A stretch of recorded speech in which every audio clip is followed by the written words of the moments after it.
Magandang umaga mga kaibigan. Kape muna tayo bago pumasok. Dito lang sa ating topic tungkol sa quotation ng mga kontraktor, may nag-comment si Louie Ardina. Ang sabi niya, correct engineer. Kapag may nagpa-quote sa iyo pero sa iba ng paggawa, huwag magalit, huwag malungkot. Isipin mo na lang napansin ka na, nakilala ka na sa larangan ng konstruksyon, kasama ka na sa pinagkakatiwalaan. Bawat tanong, bawat quote, isang hakbang yan palapit sa tagumpay. Ang ganda ng sinabi niya na yun, no? Bawat tanong, bawat quote, isang hakbang yan palapit sa tagumpay.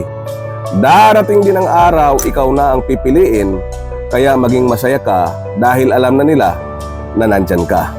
Ang gandang sinabi mga kaibigan. Ang gandang kaisipan, ang gandang positive attitude sa pangungontrata. Wala na akong may dagdag pa. Tingnan niyo po, ang dami talagang magagaling dyan sa social media. Ang iba nga lang, piniling manahimik, piniling mag-comment kaysa sa maging vlogger. Yan po ay may hambing sa larangan ng show business. Hindi lahat ng gwapo ay nag-aartista. Minsan ang iba, piniling magkapi-kapi.